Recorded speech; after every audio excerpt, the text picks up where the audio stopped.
बच्चों, मैं आज आप लोगों को प्रकृति का चमत्कार शीर्षक पढ़ाऊँगा। प्रकृति में बहुत सारे पेड़ पौधे हैं। हम अपने आसपास कई पेड़ पौधे देखते हैं। पहाड़ है, नदी है, झील है, बहुत प्रकार के ऐसे चीज़ हैं। यह तो आप भी देखते होंगे और जानते ही होंगे कि पेड़ पौधे भी हमारी तरह ही सजीव होते हैं। लेकिन क्या आप जानते हैं कि इन पेड़ पौधों का जन्म कैसे होता है? तो आइए हम इन सभी के बारे में जानते हैं। आपके पाठ्य पुस्तक में गौरी की डायरी के पृष्ठ में से कुछ पृष्ठों में जो लिखे गए थे उसके अनुभवों को पढ़ कर के पेड़ पौधों के जीवन चक्र को समझते हैं। 7 जुलाई 2018 शनिवार रात्रि 10 बजे। प्रिय डायरी, आज का दिन मेरे लिए कुछ विशेष था क्योंकि आज विद्यालय में मुझे एक नहीं बल्कि तीन नई जानकारियाँ प्राप्त हुई हैं। सबसे पहले तो आज अंग्रेजी की कक्षा में रुचिका मैडम ने हमें अंग्रेजी साहित्य के महान कवि किट्स और उनकी रचनाओं के बारे में बताया। फिर जब हम अपनी संगीत की कक्षा में गए तो वहाँ अखिल सर ने हमें आरोह अवरोह सिखाया। चूँकि मैं पहली बार संगीत सीख रही हूँ, इसलिए आरोह अवरोह मुझे पूरी तरह समझ तो नहीं आया, पर उसे सीखने में मुझे बहुत मज़ा आ रहा था और एक सुखद सी अनुभूति हो रही थी। संगीत के क्षेत्र में आरोह अवरोह, आरोह उतार और चढ़ाव, स्वर की उतार आरोह कहलाता है, स्वर की चढ़ाव वो अवरोह कहलाता है। इसके बाद हमारी विज्ञान की कक्षा में दीपाली मैडम ने हमें डॉक्टर जगदीश चंद्र बसु के बारे में बताया। उन्होंने कहा कि डॉक्टर बसु ही वे पहले वैज्ञानिक हैं जिन्होंने पेड़ पौधों के बारे में जानकारी प्राप्त किया। उन्होंने ही कहा था पेड़ पौधे बहुत ही सजीव है, निर्जीव नहीं है, बल्कि वे सांस भी लेते हैं, सजीव भी होते हैं। दीपाली मैडम ने हमें यह भी बताया कि डॉक्टर बसु का जन्म 3 नवंबर सन 1858 को बंगाल में हुआ था। कोलकाता के सेंट जेवियर्स स्कूल से अपनी प्रारंभिक शिक्षा पूरी करने के बाद वे उच्च शिक्षा प्राप्त करने के लिए लंदन चले गए थे और उन्होंने वहाँ के कैम्ब्रिज विश्वविद्यालय से अपनी पढ़ाई पूरी की।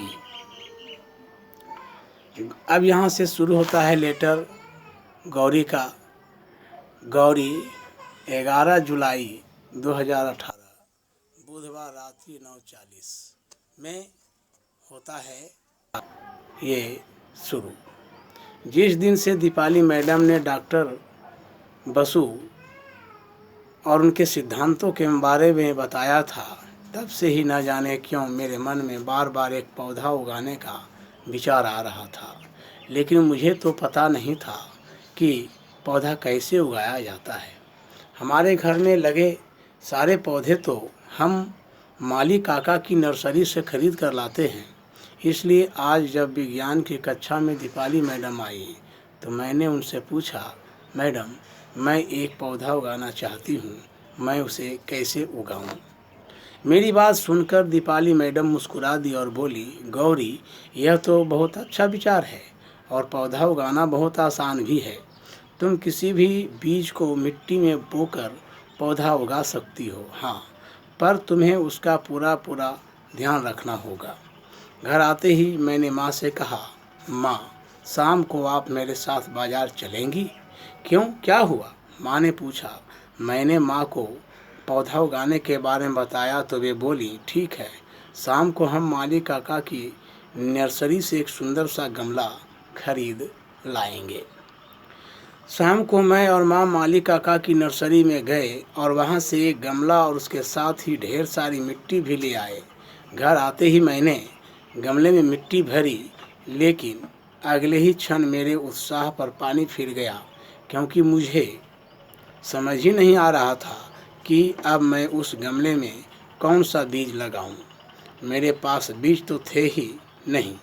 मैं दुखी मन से गमले को ही देख रही थी कि अचानक मुझे माँ की आवाज़ सुनाई दी, गौरी यह लो चने, इन्हें मिट्टी में बो दो।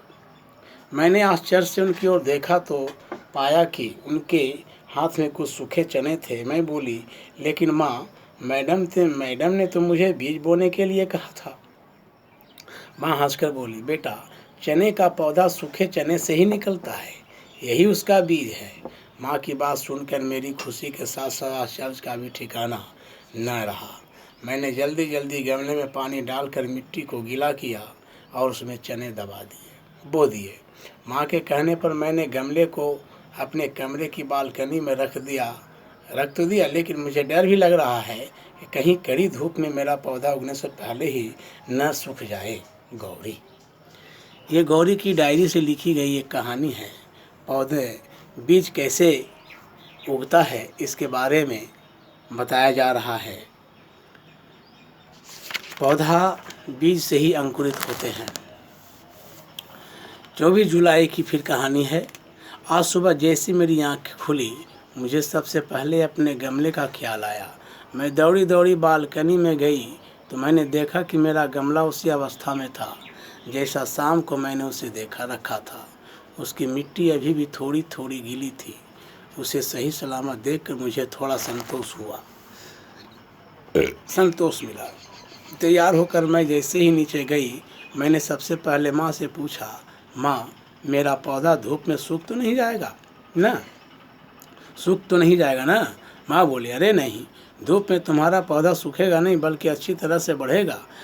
किसी भी पौधा को प्रकाश संश्लेषण की क्रिया, सूर्य का प्रकाश जब तक नहीं प्राप्त होगा और मिट्टी से पोषक तत्व नहीं मिलेगा, तब तक कोई भी पौधा नहीं बढ़ सकता।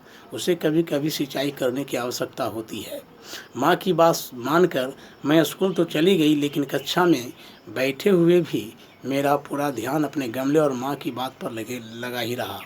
इसलिए विज्ञान की कक्षा खत्म होने के बाद जब दीपाली मैडम जाने लगी तो मैंने उन्हें रोककर गमले और माँ की बात बताई। मेरी माँ सुनकर दीपाली मैडम मुझे अपने साथ स्कूल के पार्क में ले गई और पौधों की ओर इशारा करके बोली, गौरी, जिस प्रकार हमें स्वस्थ रहने और बढ़ने के लिए भोजन की आवश्यकता होती है, उसी प्रकार इन पेड़ पौधों को भी जीवित रहने के लिए भोजन की आवश्यकता होती है। और मैं बीच में ही बोल पड़ी, भोजन, लेकिन ये पौधे कैसे करते हैं, ये क्या खाते हैं? मुझे हैरान परेशान देखकर दीपाली मैडम बोली, ये पेड़ पौधे अपना भोजन प्रकृति से लेते हैं और स्वयं ही अपना भोजन बनाते हैं। वह कैसे? मैंने पूछा। दीपाली मैडम ने मुझे पौधों की पत्तियां दिखाते हुए कहा, गौरी, तुम इन पत्तों में तो हरा रंग देख रही हो, उसे क्लोरोफिल कहते हैं। हरा जो पत्ती रहता है उसको क्लोरोफिल कहते हैं। इसके माध्यम से ही पौधे सूरज के प्रकाश, कार्बन डाइऑक्साइड और मिट्टी से मिलने वाले पोषक तत्वों की सहायता से कार्बनिक खाद्य पदार्थ अर्थात कार्बोहाइड्रेट्स का निर्माण करते हैं। वही इनका भोजन है। इस प्रक्रिया को प्रकाश संश्लेषण कहते हैं। प्रकाश संश्लेषण किसे कहते हैं, इसका जवाब आपको मिला। प्रकाश संश्लेषण के दौरान ही पौधे ऑक्सीजन निष्कासित करते हैं। मैं कुछ कह पाती इससे पहले ही दीपाली मैडम बोली, इस संसार में केवल पौधे ही अपना भोजन स्वयं बनाते हैं, इसलिए ये पृथ्वी एकमात्र स्वपोषी है। उसकी अपनी पोषण करने वाली पृथ्वी ही है। जिस तरह से पृथ्वी पौधे को पालन पोषण करती है, उसी तरह से हम लोग की माँ भी पालन पोषण करती है, अपना भोजन स्वयं बनाती है। कौन? पृथ्वी के एकमात्र स्वपोषी है जो अपना भोजन स्वयं बनाती है। अच्छा, यह सब तो मुझे पता ही नहीं था, इसका मतलब सचमुच मेरा पौधा धूप में अच्छी तरह से बढ़ेगा? हाँ बिल्कुल, पौधों के विकास के लिए सूर्य अत्यंत आवश्यक है। अगर तुम किसी भी पौधे को खिड़की के पास रखोगी तो देखोगी कि उसकी पत्तियां सूर्य के प्रकाश की ओर मुड़ जाएगी, दीपाली मैडम बोली। उनकी बात सुनकर मैंने पूछा, लेकिन मैडम एक सूखे से बीज से पौधा कैसे बनता है? दीपाली मैडम मुझे समझाते हुए बोली, दरअसल मिट्टी में बहुत सारे पोषक तत्व होते हैं। जब मिट्टी में पानी डाला जाता है तो वे पोषक तत्व द्रव में परिवर्तित हो जाते हैं। पौधों के बीज उन पोषक तत्वों को ग्रहण करते हैं और धीरे धीरे उनमें अंकुर फूटने लगते हैं। द्रव माने होता है लिक्विड, तरल, है ना। अंकुर फूटने लगते हैं। अंकुर का मतलब होता है नया पौधा। फिर वही अंकुर पौधे का रूप ले लेते हैं और उनमें पत्तियां निकलने लगती है। यदि तुम ध्यान से देखोगी तो तुम्हें पौधों की पत्तियां और टहनियों पर छोटे छोटे छिद्र दिखाई देंगे। छिद्र माने छेद, समझे? छिद्र दिखाई देंगे, जिसको कहते हैं होल। यह कहकर उन्होंने मुझे एक पत्ता दिखाया। मैंने देखा सचमुच पत्ते में छोटे छोटे छेद थे। मैंने दीपाली मैडम से पूछा, ये छेद क्यों होते हैं? वे बोली, पौधे इन्हीं छेदों से सांस लेते हैं और मिट्टी में मिले पोषक तत्व भी ग्रहण करते हैं। वे आगे कुछ कहती इससे पहले ही छुट्टी की घंटी बज गई। आज दीपाली मैडम ने मुझे बहुत काम की बातें बताई। मैं इन्हें हमेशा याद रखूंगी, लेकिन मेरे मन में पौधे के बारे में अभी भी कई जिज्ञासाएं हैं। जब से मैंने गमले में चने के बीज बोए थे, तब से मैं प्रतिदिन सही समय पर उसमें पानी देती आ रही हूँ। और आज सुबह जब मैं बालकनी में रखे अपने गमले को देखने गई तो उसे देखकर मेरी खुशी और आश्चर्य का ठिकाना न रहा। गमले में छोटे और हरे हरे अंकुर दिखाई दे रहे थे। उन्हें देखकर ऐसा लग रहा था जैसे कि कई शिशु अपने नन्हे नन्हे सिर उठाकर आश्चर्य से नई दुनिया को देख रहे हों। मैंने प्रकृति का ऐसा अद्भुत और सुंदर चमत्कार इससे पहले कभी नहीं देखा था। आज मैं बहुत खुश हूँ। चमत्कार माने करिश्मा होता है ना।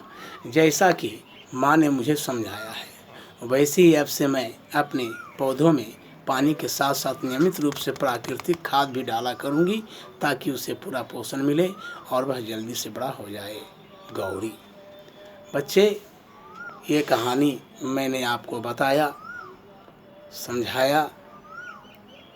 सुखद मने सुख से भरी, अनुभूति मने एहसास, फीलिंग, सिद्ध मने प्रमाणित, प्रूव्ड, निर्जीव मने बेजान, नन लिविंग, उत्साह मने जोश, जील, स्वपोषी मने अपना भोजन स्वयं बनाने वाला, प्रोड्यूसर जिसको कहते हैं, द्रव मने तरल, लिक्विड है, अंकुर मने नया पौधा, इसको सूट कहते हैं, छिद्र, छेद, होल, चमत्कार का मतलब करिश्मा होता है, वंडर, अपोषण का मतलब होता है पालन करने वाला।